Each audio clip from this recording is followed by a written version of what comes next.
Alright, so this is daily map discussion number 4, I think. Sorry I couldn't post yesterday. Busy day, had a lot of stuff to do. I just didn't have time to get to this. So looking right in at the minimum temperatures in New Jersey this morning, had some 40s in northwest Jersey, a couple other scattered upper 40s across the state, mostly in the 50s, even some upper 50s and low 60s in southern Jersey. Very warm for this time of year. We're into November already, so this is getting a little ridiculous at this point.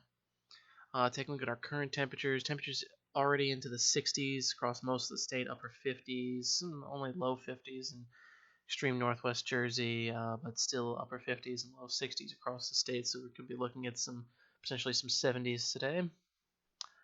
Moving on to the current surface observations. This is actually not current. This is several hours ago, but this is what the National Weather Service still has out, so this is what I'm going to go with.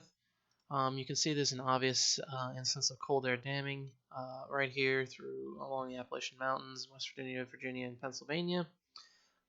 Strong temperature gradient of 15 degrees in areas, 8 degrees, 14 degrees, depending on how far you go. Winds are a little scattered. Definitely temperatures in the 60s in the southern half. You can see New Jersey along the stationary front. A nice southerly flow coming in from these low pressure systems here. There's actually this interesting symbol. I had to look this up because I don't see this one too often. This is actually a heavy freezing rain with this station at 32 degrees. I'm a little skeptical to believe this because there's temperatures in the 40s all around it, even a 50, and the winds are quite high there. It looks a little oddly pixelated, but I would guess that looks like 35 knots. That seems a bit high, especially considering all the other stations around it, so not too sure about that. Just kind of a shout out if you are curious about any other symbols on the map that I didn't look at. You can just Google weather symbols. This is literally the first thing that pops up. You can just look at that and see for yourself what it comes up. Looking at the satellite, you can see there's some cloudiness, high clouds in our area. Most of it's moved offshore or to the north.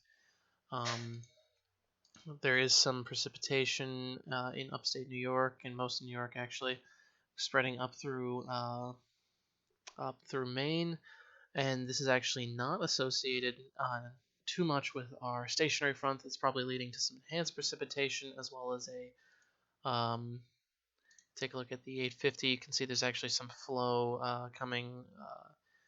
The winds are almost perpendicular to the temperature gradient, which would lead to some enhanced precipitation at 700. We're at about this should be hour 6, right? Actually, should be hour 6 right now. We do have some negative omega. And let me just actually go back to the 850, make sure. Yeah, there's some. It's still there. It's not as strong at this point, but it's still there.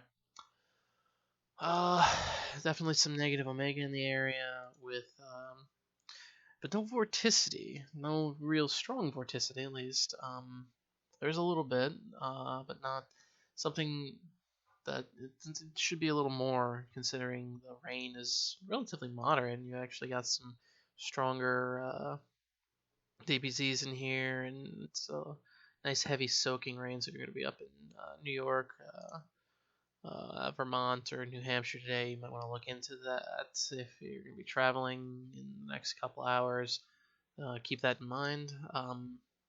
But without further ado, you can see we do have this area of New York is in the right entrance region of this jet streak, and it's kind of a stretch to say, but if you kind of right where this jet streak is, if we draw just, my lines are not great, but you could argue that this part of New York is also being influenced by the left exit region of this jet streak, and these other jet streaks I'm just not going to count because they're kind of insignificant, but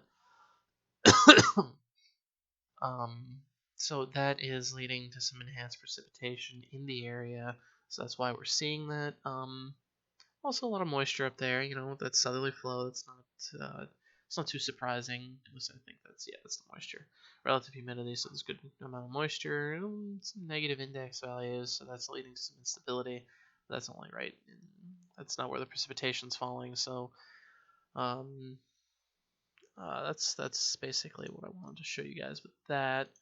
Just gonna look at the models real quick. I'm gonna use tropical tidbits today because there's not really much to talk about, so I don't need to draw on anything.